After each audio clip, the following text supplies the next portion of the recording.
Hello, BookTube. Well, believe it or not, it's the 29th of November. December is right around the corner. And that's causing everybody on BookTube to look forward to the upcoming month and to make December TBRs. And I've done plenty of videos along those lines myself. I've watched a lot of those videos and I really enjoy them. Of course, my sister from another mister, Sarah, the Bookish Knitter, does a TBR video for every upcoming month and always says, "Say it with me now, it's TBR time, yay!" And like everybody else who watches her videos, I hear her say that and I say, yay! But if I did it, I know just what you bloodthirsty little marmosets would say. You'd say, "Oh, we like it when Sarah does it.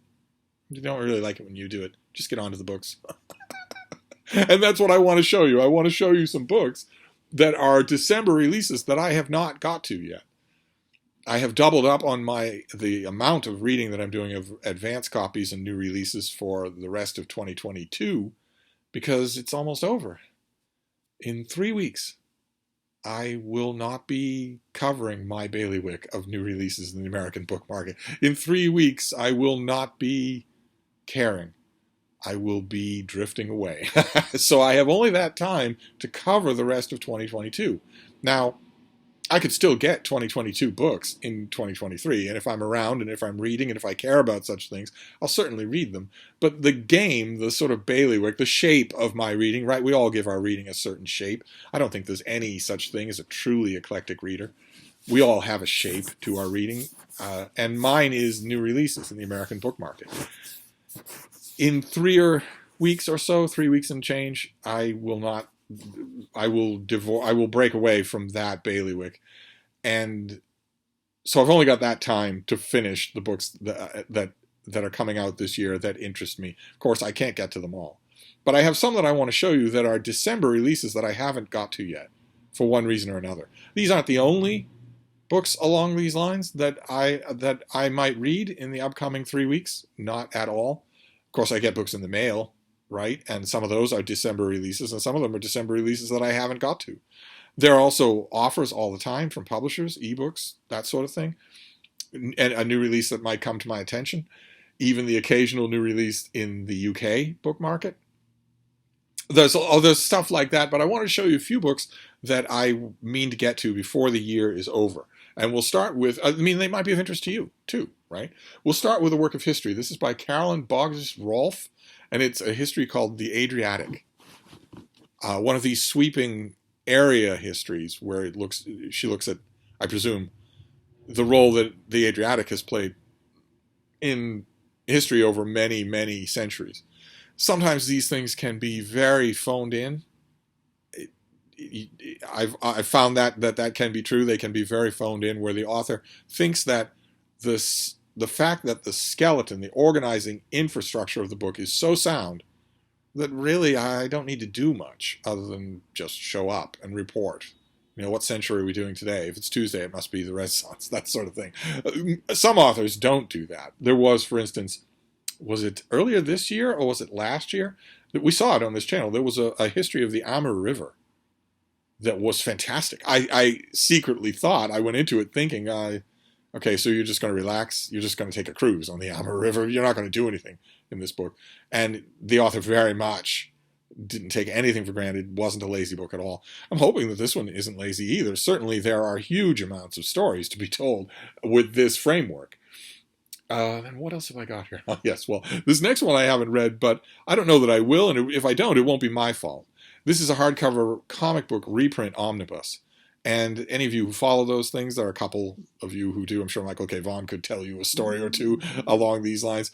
If you follow these things, you know that the release dates on these things, they are given. They are seldom observed. Very seldom observed. If you make an advance request for one of these volumes, either you pre-order it, or in my case, I ask my guy at my local comic shop, could you put me down for one of these volumes and get it when it is finally released? If you ever do that, then a lot of times they don't get released when they say they will. Who knows why? They're probably a nightmare to put together, logistically speaking. This is one of those. This is a big hardcover omnibus from DC Comics. That's no small thing. I wish there were 10 times as many of those as there are. It's astonishing to me that there aren't. The the Justice Society, Captain Marvel Jr., Superboy, Superman, for that sake, an obscure superhero named Superman. This is Batman. This is the Silver Age Batman Omnibus Volume 1. So I'm hoping it'll be a nice, big, hefty thing. There's Batman and Robin in the Batmobile, and that is Batwoman, who's introduced in this time period to very intriguing effect. Some of these stories are absolutely delightful. I think most of them are probably absolutely delightful. The Batman stories in this era had to be heavy on plot, and that was often very interesting. They had to be heavy on plot because he can't do anything. He's not from Krypton. So you got to make the stories interesting somehow. Tempting the Batman fans, as always. Then we have, this is by David Hatcher Childress. It's a Steve book right down the line. I am hoping for a physical copy. This is the Bigfoot Files, the reality of Bigfoot in North America.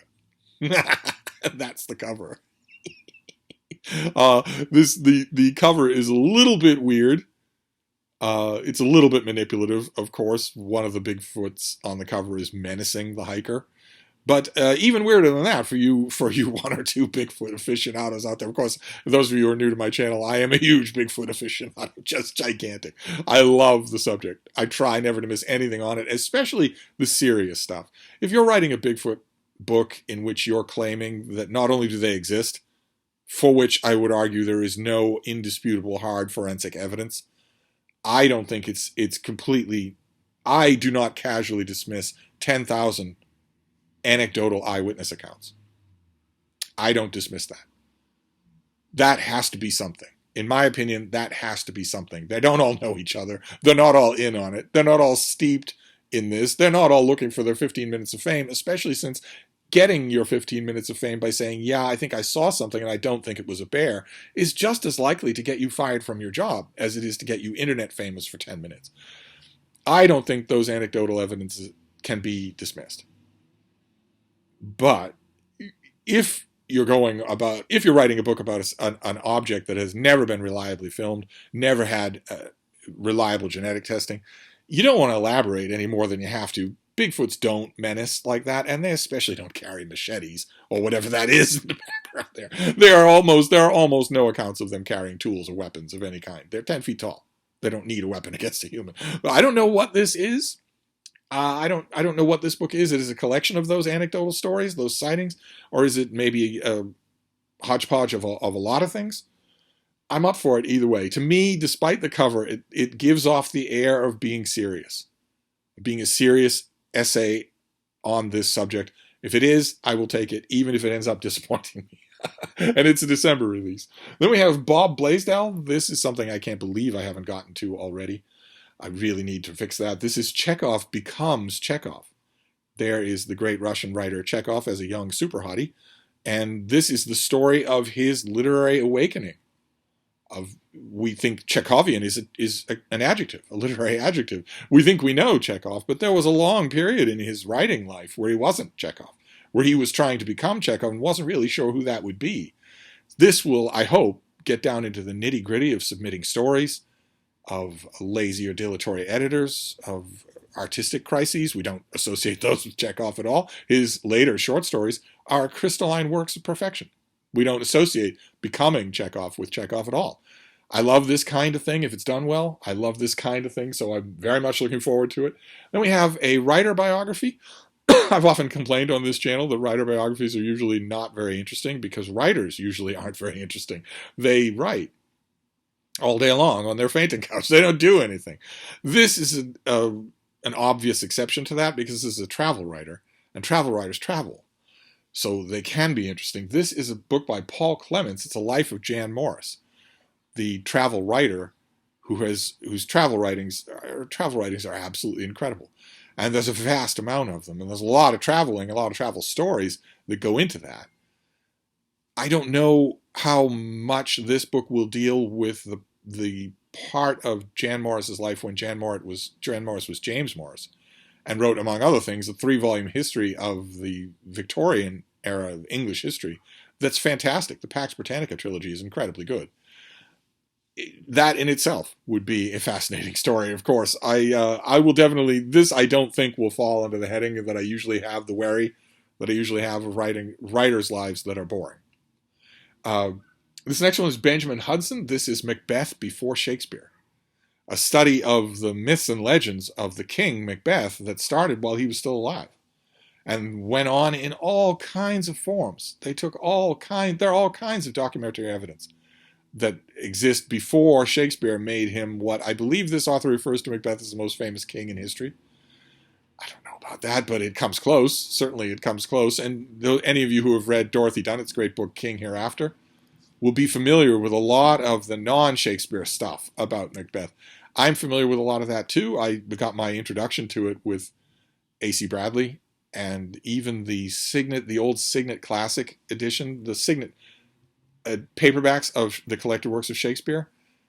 Every play came with an introduction to Shakespeare in general, an introduction to that particular play with tons of footnotes at the bottom of the page, and then historical stuff in the back, including excerpts or whole translations of whatever original historical work Shakespeare might have been working from.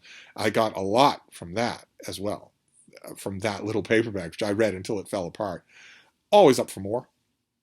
Always up for more, especially if this book stops well before Shakespeare. That would be really nice. If it stopped, I don't need Shakespeare to be involved in a book about Macbeth. Then we have something by Chloe Sorvino. This is Raw Deal: Hidden Corruption, Corporate Greed, and the Fight for the Future of Meat. A disturbing subject. We'll have to see what tack the author takes. I don't have any idea. I know that when you're talking about corporate greed and corruption, it goes very deep with the meat industry. Very deep. Buying off inspectors, lying about ingredients, lying about health conditions, all sorts of things. And even, of course, for decades, persistent rumors that whistleblowers and spies who sneak in cameras to slaughter pens of that not going missing, and persistent rumors for decades that the meat industry had them murdered and maybe even had them ground up into patties right along with everybody else on the slaughter floor. A lot of those stories strike me as too good to be true, really the ultimate in urban fantasy. I don't know how sure I am that none of it is true. And of course, this story has one old wrinkle that I will be saying all throughout the book, and that I will bore you with as well, which is that none of this would be an issue if you didn't eat meat. If you didn't participate in the meat industry, where the only way that Big Mac gets to your counter at McDonald's, the only way that those cuts get to your refrigerator is through torture. Not just death, torture. And even if you're not worried about that, even if you could somehow callous yourself over to that, Lord knows for years I did, there's also the self-preservation instinct, which is that meat is pumped full of chemicals that are not regulated in the way that they would be regulated if they were being pumped into humans.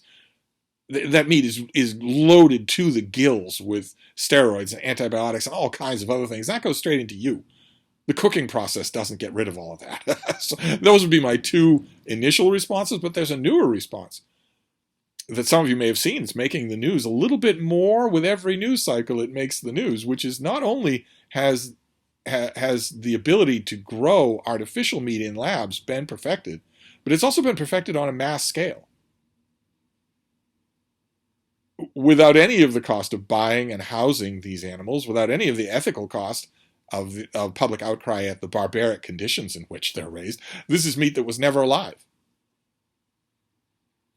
That is no longer a fantasy, and that is no longer a pilot project. That can now be done at scale. So I don't know that this book will deal with any of that. This will probably be just a corporate expose, but it's going to be on my mind when I'm reading it, not only the ethical problems, but also the very real possibility that in 2025 or 2026, my diet could be entirely full of bacon.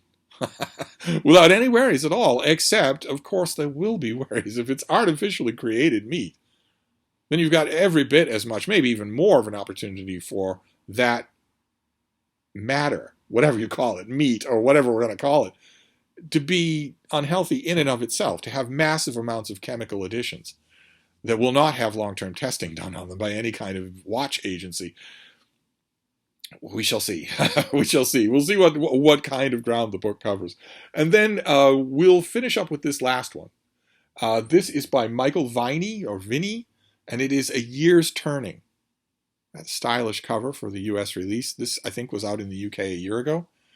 But it's getting a US release in December, and it's the story of a very familiar story, a man and his wife who decide to leave the corporate city rat race and travel to the boonies. They travel to the sticks, they get a big property, and they start to live on it and observe the patterns of nature and the serenity of quiet in the morning over their coffee and whatnot.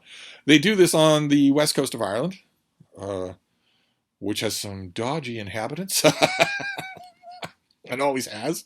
They got a farm. I think it's in County Mayo, and this is I think the husband wrote a bunch of columns, regular columns about his experience, and they are now, those columns are collected into a book and massaged into a broader narrative. I know that it's an old and cliched type of thing, but I love this kind of story. If it's done well, then I could read it endlessly. And this one is coming out in the American book market in December, and I haven't got to it. I don't think I even have an e-copy of it. So there you go. Those are some stragglers. I believe that's all of them. Yeah.